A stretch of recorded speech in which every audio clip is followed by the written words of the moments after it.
going to be a narrow area. Joe Lewis is ready for a life on the open road.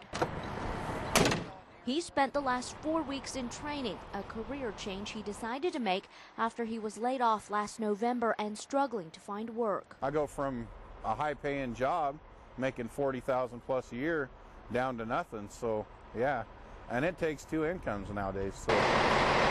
It's a change Lewis says hopes will bring him job security in a tough economy. Your safest bet is going to be in an industry that needs people, you know, and truck drivers are always needed. JTL truck driver training, this is Shelley. May I help you?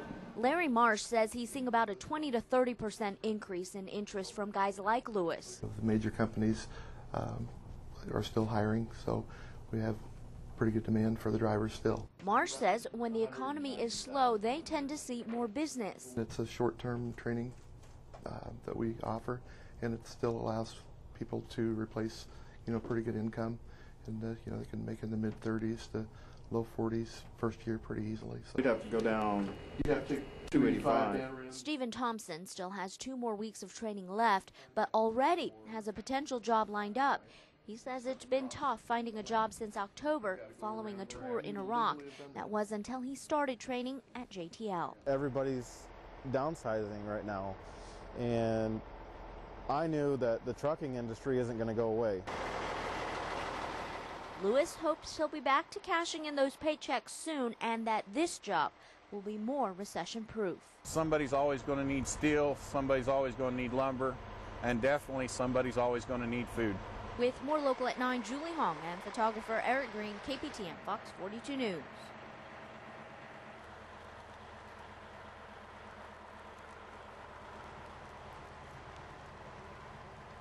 What have you been up to?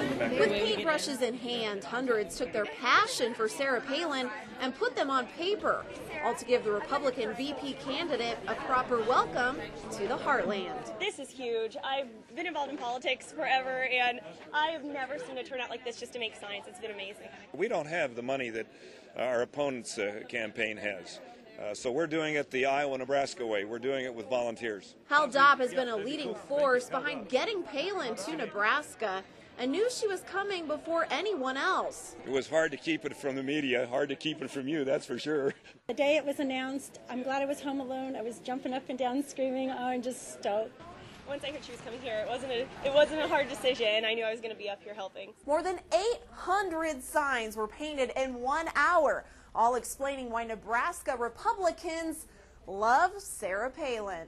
She's very focused, she's to the point, and I believe she's telling the people what they want to hear. I really feel like I could invite her over to the house, have a beer, and yet she's the real deal. I mean, she's done some real reforms up in Alaska. She's just a common sense person that's worked really hard all her life. Hard work that's made a big impact with these hard-working Nebraskans, paintbrushes and all. With more local at 9, Jenny Nowatzki and photographer Eric Green, KPTM, FOX 42 News.